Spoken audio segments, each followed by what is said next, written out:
यदि हजुरहरुको फेसबुक पेजमा पनि यस्तो समस्या आएको छ, your content is not earn money भनेर यस्तो देखिरहेको छ भने यो भिडियो चाहिँ हजुरहरुको लागि हो। यो समस्या चाहिँ कसरी आउँछ, किन आउँछ र यसलाई कसरी समाधान गर्ने सम्पूर्ण जानकारी मैले यो भिडियोमा समेट्ने छु र यो भिडियो चाहिँ कन्टिन्यू हेर्नु होला। हजुरहरुले आफ्नो फेसबुक ओपन गर्नु होला। फेसबुक ओपन गरिसकेपछि यहाँ प्रोफाइलको आइकनमा जानु होला र प्रोफेसनल ड्याशबोर्डमा क्लिक गर्नु होला।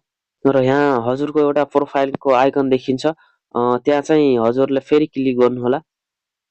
अब चाहिँ तपाईकोमा यो पेज खुल्नेछ र यहाँ मोनेटाइजेसनमा चाहिँ your content is not earning money भनेर देखिनेछ। यो समस्याको समाधानको लागि चाहिँ तपाई फेरि आफ्नो फेसबुक पेजमा आएर प्रोफाइलमा क्लिक गर्नुस् र प्रोफेसनल ड्याशबोर्डमा क्लिक गर्नुस् र यहाँ चाहिँ तपाईहरुले हेर्न सक्नुहुन्छ यो भ्युजको पछाडी चाहिँ यो अर्निङ वाला अप्सनमा क्लिक गर्नु होला। हजुरले हेर्न सक्नुहुन्छ रिसेन्ट कन्टेन्ट भनेर रिसेन्ट कन्टेन्टमा सी अलमा क्लिक गर्नु होला। सी अलमा क्लिक गरिसकेपछि चाहिँ हजुरहरुको स्क्रिनमा यस्तो खुल्छ र यसमा चाहिँ हेर्दै जानु होला। तपाईहरुको जति पनि कन्टेन्ट छ सबै यसमा आउँछ। कुन कन्टेन्टमा हजुरहरुको मोनेटाइजेसन लिमिट लेखेको हुन्छ त्यो कन्टेन्टलाई चाहिँ हजुरले डिलिट गरिदिनु होला।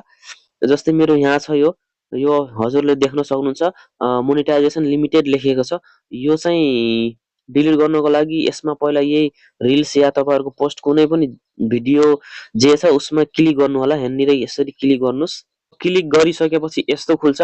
यस्तो खुलिसकेपछि हजुरले चाहिँ यहाँ हेर्न सक्नुहुन्छ earning are limited for this post. यसलाई डिलिट गर्नको लागि चाहिँ तपाईहरुले यसमा यो भिडियो सानो भिडियो छ नि यो आइकनमा क्लिक गर्नु होला। त्यो पोस्ट डिलिट गरिसकेपछि तपाईहरुले फेरि सबै हेर्नु होला। त्यदेखि तलसम्म सबै भिडियोहरु हेर्नु होला र जुन भिडियोमा मोनेटाइजेसन लिमिटेड लेखेको छ त्यो सम्पूर्ण भिडियोलाई डिलिट गरिदिनु होला। डिलिट गरिसकेपछि तपाईहरु फेरि आफ्नो ड्याशबोर्डमा गएर यो मोनेटाइजेसन अप्सनलाई चाहिँ रिफ्रेश गर्नु होला। रिफ्रेश गरिसकेपछि तपाईको मोनेटाइजेसन अप्सन चाहिँ यो ग्रीनमा आउनेछ। यसको समस्या चाहिँ समाधान हुनेछ।